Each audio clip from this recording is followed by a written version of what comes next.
Good day everybody, my name is Awesomecrunch and welcome back to more Subnautica news. Now I'm really sorry it's been so long. I've had a bad throat and I've also kind of just not had time to do YouTube, and I've also been having a little bit of a break because I got a bit burnt out. So hopefully I should be back for now, and there's a lot to catch up on. So we'll go through some of the older stuff that you might have already seen in other update videos. Some of you might not have seen them at all because you only watch me for whatever reason. There's also some new stuff as well, which is pretty exciting. So if you do go on to enjoy the video, please give it a like and subscribe if you're new to the channel. So firstly, we've got two new screenshots that have been released of the Subnautica Below Zero expansion. The first one being what looks like the twisty bridges with those Mohican or Mohawk plants in the bottom left there. You can see what looks like a new HUD feature, which is a thermometer to the top left of the oxygen bar, and you can also see ice on the top of the surface of the ocean. There's not much fauna to speak of in here that looks new. At the moment they're all looking the same. Whether they do an Arctic skin for them or not, I don't know, but it looks like those core creatures will still be in the game. Next screenshot is of what looks like the kind of Arctic equivalent of the kelp forest. Now these are yellow, as you can see, and the bulbs that you would have seen in the green kelp forest are now in fact pink, and they glow. These look really cool. I'm not entirely sure what that creature to the top left is, just in front of one of the weeds. I think it could be a pinnacorid, but I'm really not sure. I'm guessing it's a pinnacorid, but if you do know what it is for definite, then let me know in the comments below. So moving on from in-game screenshots, we've got some screenshots from the changelog, which is where the developers update us all on what every single change set update that they've given does. So this one was change set 7051, and it's talking about the multi-purpose room glass dome.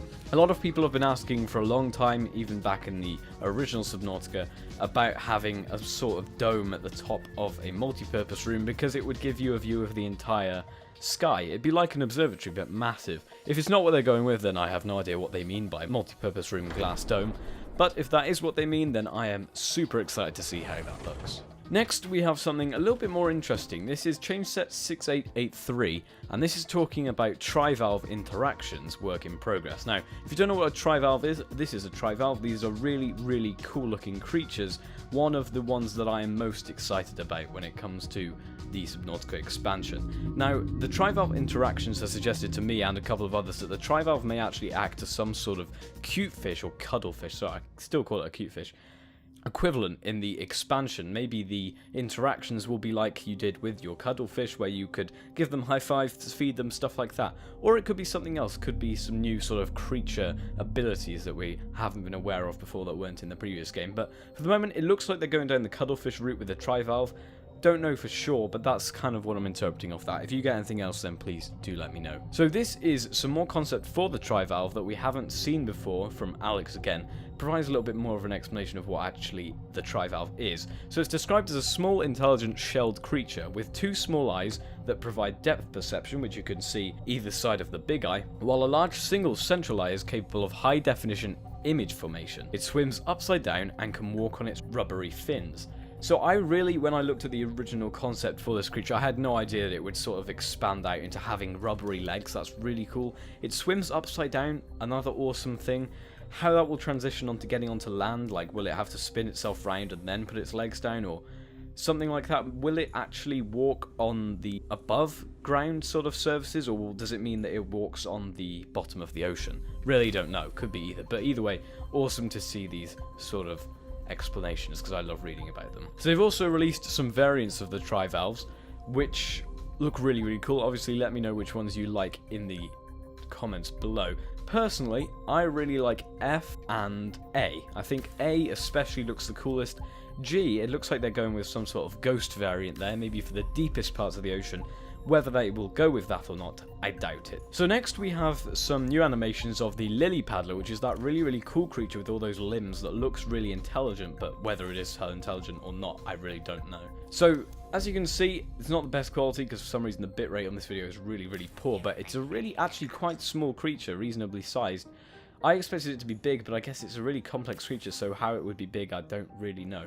Looks really cool though, loads of lights on it and stuff like that, bioluminescence, things like that. Now another thing you get from this video, which is a bit of a spoiler warning, is there is actually some dialogue going on at the bottom between Sam and your character. And there's a little bit more about these characters later on, because I'll go through the wiki pages for them, which I didn't actually know originally existed until now.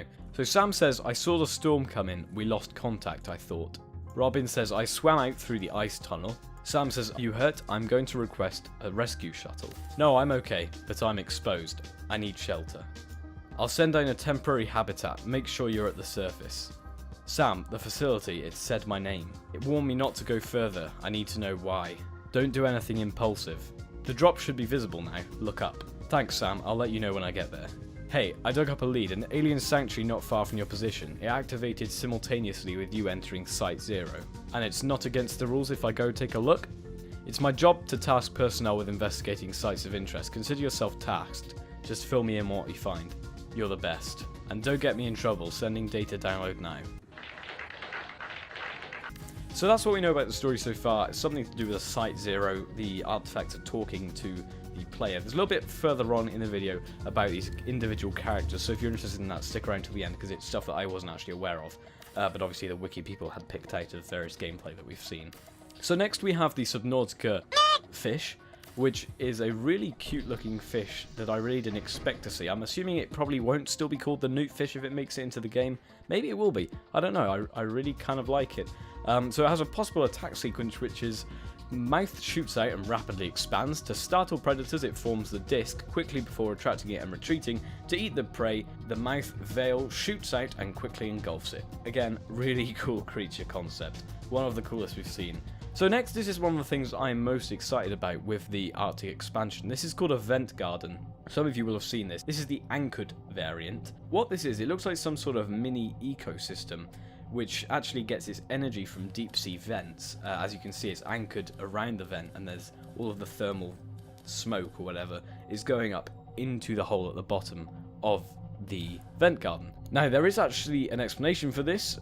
For the exterior, it says that the hot water flows up the under membrane, the support vanes attach skirt to main body, the cooling water flows up and out of the hollow branches, depositing dissolved minerals and feeding the internal biosphere. It also has a description of the internal biosphere, as hot vent water exits from these pores, providing dissolved nutrients for internal biosphere. Sulfur-rich water flows up stems from vent. Mineral deposits in the sand slowly build up from the vent water, sand, semi-transparent hollow stems. So they've done some variant art for this. They've done the anchored variant one, and there's a free swimming one. Obviously this is all the same creature, it's just sometimes when it's swimming it will drift near the surface, and when it needs to get energy it will go down to a deep sea vent and sort of anchor around it to get energy. Really, really cool. There's also Ventgarden Concept A, which looks really cool. It's like neon branches coming out of it. Kind of reminds me of a jelly shroom snake. It just looks really cool. Really, really nice variant. Concept B, another variant with like a spiral staircase kind of thing. I really like this one as well. Not so much of a fan of the shape of this one. Looks a bit strange. But Concept B, that's another one. Very similar. A little bit taller than Concept B1. For some reason there's two Concept Bs. But again, the sort of orb at the top is fully covered by the sort of outer shell. Let me know which one of these is your favourite. Personally, I really like Concept A, but I think the one they're going with is the free swimming anchored one. So next we have a little bit more concept art from Pat Presley, I believe this is. It's because it's featuring the same creatures that he featured in a previous Lava Zone art, so obviously he's got his heart set on these creatures one day being in some sort of game. This is obviously the thermal vent spires, this sort of thing. This was released by Charlie on his Twitter. Really, really cool biome. Looks a lot like the Lava Zone, but obviously with a lot more of a thermal feel rather than it just being lava everywhere. So this is a possible concept for the HUD that was released. Not entirely sure where it came from, but it was in the Discord server from I know who's generally a trustworthy person. So this is from Trello, and it is seemingly telling you of some sort of forecast, so you know what weather's going to be like, so you know whether to go out far or not, whether you need to stay home. It's got a dynamic icon, not entirely sure what they mean by that, but it's got a snowflake there for the moment, so maybe when it gets really cold, that circle fills up all the way, and that's when it's really, really cold. And then buffs, not entirely sure what it means by that, but I'm sure we'll find out in due course. So, if you haven't been living under a rock recently with Subnautica Below Zero content news, you will have heard about Alan, which is some sort of precursor NPC that we're going to have to seemingly build a body for. Because as you know, the precursors in the original Subnautica kind of uploaded their minds onto this big database. Now, whether this is to do with that sort of uploading the mind, not entirely sure. It might be that we need to build a body for this precursor so that it can help us or whatever hell it's going to do. But we have a bit of something to do with the NPC and the things we're going to have to build for it. So there's a head fragment, an arms fragment, a legs fragment, and a power source fragment. So this suggests that the precursors were perhaps even originally robots. Maybe they sort of transcended being physical beings and thought, screw this, it's not fun being physical, let's go into a robot body and then we can't really die. I'm assuming that's what their kind of evolutionary route they took, but who knows. So now we'll be looking at the Alan Subnautica Below Zero wiki page, which just gives you a little bit more information on it that you may not be aware of, because these guys with the wiki obviously compile all this information into one page, and it's really useful to look at. Obviously, I'll link these in the description. So it says that when the Kara broke out, Alan's mind was likely stored whilst the body was destroyed. Alan appears to be unique in that their mind has remained conscious, unlike other stored minds which are in a dormant state. Developer notes suggest that a precursor computer core can be found within a sanctuary cache. Given the nature of these sanctuaries in Subnautica having been used as precursor data storage, it is possible that this core may be what Alan's mind is stored in. Alan appears to be capable of broadcasting messages, as shown when they deny Robin access to the mountain cave base. It is currently unknown whether they are located within the facility or is broadcasting from elsewhere, such as the aforementioned sanctuary. It seems that Robin Goodall, who is the person we play as apparently, will have to find and scan parts of Alan's body throughout the story, including a head, arms, legs, and a power source. The end goal of this will be to fabricate them a new body at the fabricator base. The reason for doing so is currently unknown. However, upon the completion of their new body, Alan will act as an NPC, which stands for non-playable character, if you didn't know that. So just a bit of an extra explanation of Robin Goodall, because this is all stuff I really didn't previously know until I read the wiki. So Robin is the person you will play as in Below Zero, the woman. She's a zoologist and part of a research team sent to planet 4546b to investigate the planet from a research outpost called the Vesper, which sits in geosynchronous orbit high above the planet, which we've seen in various gameplay. Robin's sister, Sam, who's the person that was talking to us in it before, also works on board the Vesper and is Robin's main contact to the Vesper. So that's just sort of some stuff about the story in general. That's pretty much everything though. I would say that's pretty much all we have for the moment on the story. I've tried to update you on everything I know. Sorry this probably went on a bit long, but it was nice to be back and just kind of get through everything so I don't feel like I'm behind. Hopefully you enjoyed the video. If you did, please give it a like. If you're feeling really generous, subscribe to Crunchy David. Until the next one, I'll see you guys in the next one. Try, my friends.